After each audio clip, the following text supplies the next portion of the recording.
Wait, don't click away. Why would they click away? They just clicked on this video. Well, some people click away within a few seconds. Yes, I do that a lot. I expected it of you, but please tell them why they shouldn't click away. In this video, you'll find free art instructions, but there are way more of these videos on my online academy, which is called portraitartacademy.com, and the link is below the video. Good, that would be helpful. Lighting makes a difference.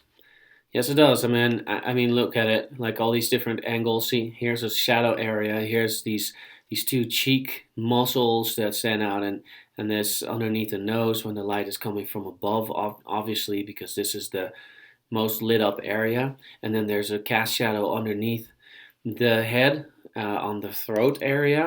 So shadows, when you shine a lamp on one area of the face, shadows are formed on the other side of it typically. Sometimes the light bounces back a little bit, so like here, it might bounce back here into the throat area, and so that's always kind of interesting too, or like here into the ear. But it's never as light as the area where the light hits it directly. The shape and the angle of the face determine the shadows. Okay, so here the light's obviously coming from this angle. So all of this is like lit up. And then there's a little bit of a shadow underneath here. And then here's a big shadow from the nose because the light hits it on the other side. And the same thing on this jawline. And then here it bounces back a little bit so that this in the middle is the darkest area, because this is the area where the light doesn't hit from this side, but it also doesn't bounce back. So that's something that's a bit more complex, the bouncing back of light. I also talk about that in some of my other video courses in the Portrait Art Academy, because that's really important to understand that light bounces back. So there's some theory lessons about that in there as well. And here, obviously, the light's coming from the front. So this ear is basically covering a big area that doesn't get hit by the light. The back of the head, obviously. Now, it might bounce back a little bit, but in this case, I guess it didn't. And it just depends. It depends on the surfaces that it could bounce back on and things like that. The blocked figures shed some light on this issue. With a blocked figure, the details of the face are ignored. See, here we get all these little details like the eyes and the lips and stuff. Very nice. But this way, it's less distracting because all you see is the shape of the face and where the shadows and highlights get hit. Here, it's easier to see which areas of the face are lit and which ones are covered by a shadow. Now, let's see. Here, the light's coming kind of from the front, but more from above than from the bottom. See? So here's a cast shadow underneath it and underneath the nose. Here, it's even more from above, so everything underneath it is really dark. Here, even more, I think. So you see some big heavy shadows underneath it.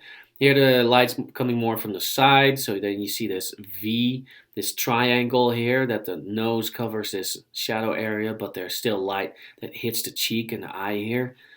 Here it just changes around, and this is really from the side. Then there's some other ones. Here it's from underneath. This is also kind of, no, this is from above, from the other side. And then here from underneath is always spooky because the light shines right below it, and then the top is always in the shadow, so it's kind of interesting. Here's another blocked figure from different angles. It's another interesting take on it.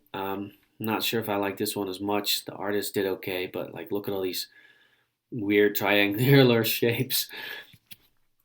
And then even in comic books, I mean, I know we're not learning how to draw comic books here, but they give us another insight. So just look at all the different angles you can use to shine light on a head and the shadows that they create. So you can see, like in comics, they definitely do this too. Like this is a dramatic effect here, or here the eyes are completely hidden in the eye sockets. Here's light coming from two sides, or from over here it's coming from underneath, and it's just like all these different angles. Here light is coming from left and from the right, so the middle is actually the shadow, which is really weird. And the same thing over here, but even stronger. There's less light shining on it.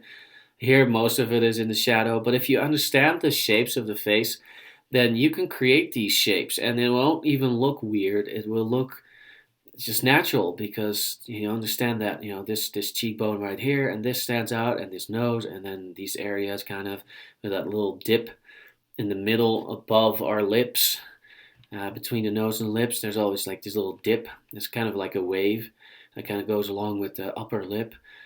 Yeah, stuff like that. You can see all these different interesting shadows. Statues, it can work too. This is a head of a statue. The light is coming from the top left, obviously. This creates shadows on the bottom, right of the nose, right here. The eyebrows, right there. See? Obviously, the eyes a bit. The bottom, lips, right there, underneath the lip, beneath the lip and the chin.